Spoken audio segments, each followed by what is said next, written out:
وكذلك أوحينا إليك روحا من أمرنا ما كنت تدري ما الكتاب ولا الإيمان ولكن جعلناه نورا نهدي به من نشاء من عبادنا وإنك لتهدي إلى صراط مستقيم صراط الله الذي له ما في السماوات وما في الأرض ألا إلى الله تصير الأمور. To this week's report, I spoke to Shaikh Moutasem Al-Hameedi about the importance of technology, not just in the life of Muslims, but really in the life of those who call to Allah, those who give dawah to Islam, and this is what he had to say. I believe we, as you know, and everybody knows, we live in the age of technology, maybe, and there's great advancement, maybe every day with technology.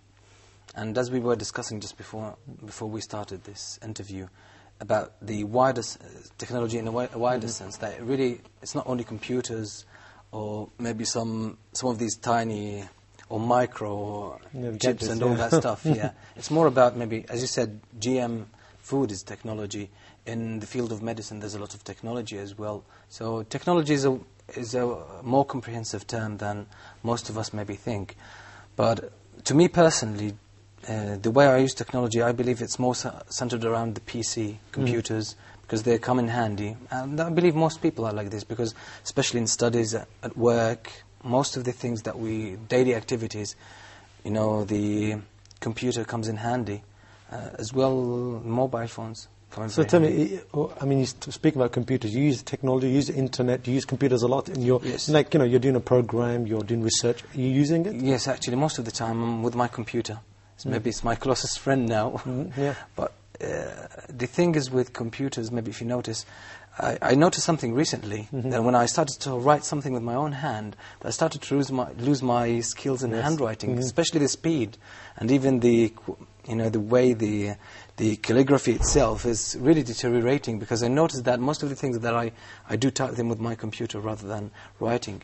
And now when I do some translation or when I write something, whether in Arabic or English, most of the time I'm doing it straight on the computer. It helps me for editing. It's easier for when you edit, especially if you want to look up a word in a dictionary or in some resources. Because, you know, most of the books now are in a soft, you have them as a soft copy. So, okay, we're going to stop here. You give me an example now. The Arabic books, to buy an Arabic book costs a reasonable amount. You have thousands of editions, 1,000 different variations.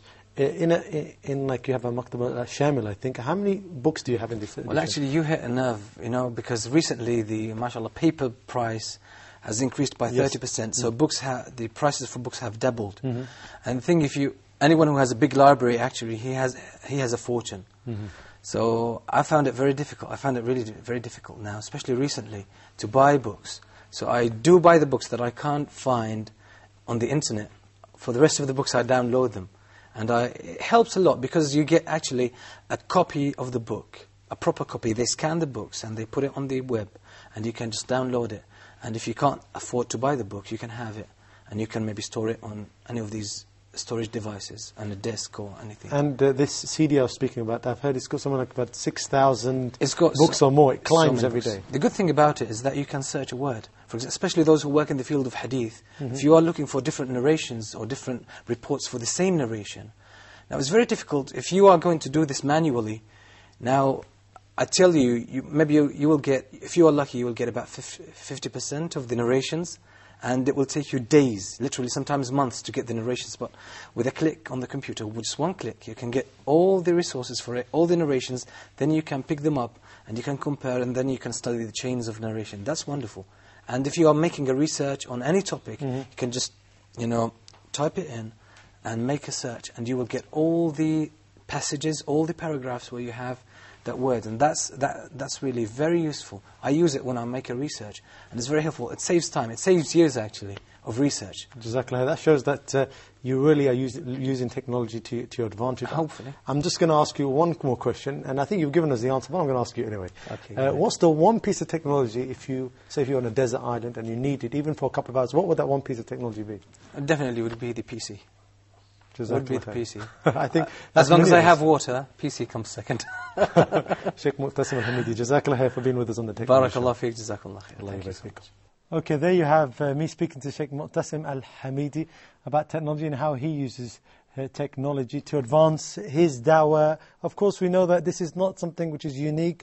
We've been using technology all our time. Before the book turned up, people were writing it on bones, the information, they were writing it on leaves. So technology goes forth. If you've got any information that you'd like to share with us about how you go about studying, what technology you use while you study, please send us an email to imagazine@huda.tv. Well, now we're going to take a short break and we're going to return, inshallah, in a couple of minutes. Please stay with us on iMagazine.